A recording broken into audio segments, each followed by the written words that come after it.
कल उत्तर प्रदेश में लखीमपुर खेरी में जो हुआ है उसमें सिर्फ किसानों को नहीं रौंदा गया, उसमें लोकतंत्र को रौंदा गया है, इस देश के संविधान को रौंदा गया है। ऐसी विभत्स घटना के बाद कोई ऑपोजिशन लीडर उत्तर प्रदेश में नहीं जा सकता। पंजाब छत्तीसगढ़ के मुख्यमंत्री उत्तर प्रदेश नहीं जा सकते।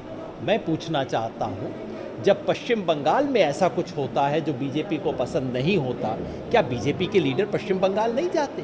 क्या उनको रोका जाता है?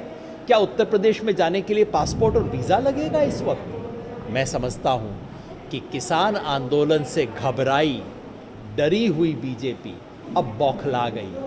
अब उनका मानसिक संतुलन बिगड़ गया है।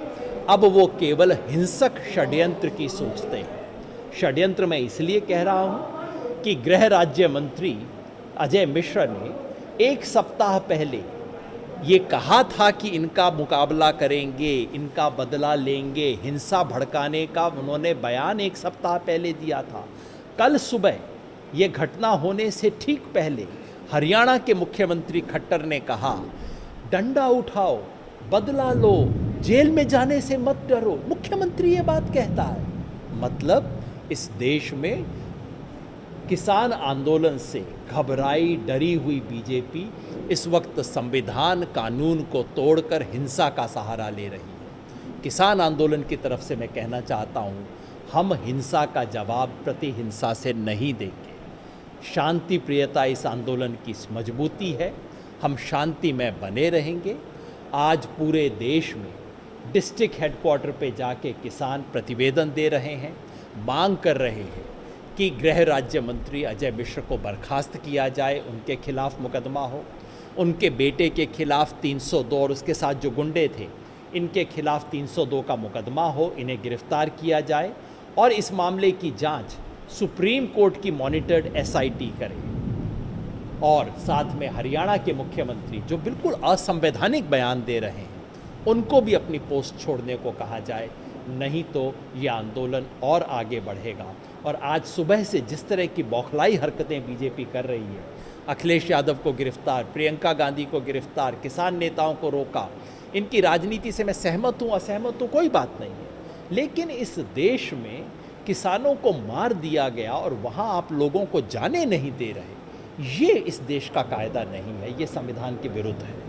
इसी के साथ इंटरनेट सेवा को वहाँ पे बंद कर दिया गया। आमतौर पर ऐसी घटनाएं जम्मू कश्मीर में देखने को मिलती थी, लेकिन लखनऊ में भी ऐसा देखने को मिलता। दुर्भाग्यवश उत्तर प्रदेश में मैं पिछले कई महीनों से कह रहा हूँ, पिछले साल एनटीसीए से शुरू हुआ था, ये कानून का राज नहीं है, पुलिस का राज है। और मैं तो कहूँगा वर्दी पहने हुए गुंडों का राज इस वक्त उत्तर प्रदेश में है। सब कानून व्यवस्था को ताक पे रख दिया गया है उत्तर प्रदेश में। और अगर ये संवैधानिक राज है तो क्या ये वही राज है जिसकी बाबा साहेब अम्बेडकर ने कल्पना की थी? हमारे संविधान को तोड़ने की बात है। और किसान आंदोलन देश के तमाम लोगों के साथ जुड़ के इस देश में लोकतंत्र बचाने का आंदोलन करेगा। और कल और आज की घटना से किसान आंदोलन उत्तर प्रदेश में ज़्यादा तीव्र होगा, ज़्यादा तेज़ी से बढ़ेगा। और अब मैं समझता हूँ इस सरकार की कुर्सी को हिला के ही किसान दम लेगा। लेकिन योगी जी ने कहा कि जिसने किया है उसके विरुद्ध में एक्शन लिया जाएगा। कहीं ऐसा ना हो किसान के विरुद्ध एक्शन ना चले। अगर कोई किसान का दोष है, आप इंक्वायरी करवाइए, जरूर उसके खिलाफ एक्शन लीजिए। हमने कभी नहीं कहा कि किसान की गलती पे एक्शन न लिया जाए, लीजिए, लेकिन जांच तो कीजिए। जिस आदमी ने अपनी गाड़ी उनके ऊपर चढ़ा दी, जिसकी गाड़ी आइडेंटिफाई हो गई है, उसके खिलाफ 302 का मुकदमा तो कीजिए, उसके बाद जांच करवाइए। बिल्कुल ठीक है, करवाइए। Please like, share and subscribe to our channel, and your comments are valuable as well.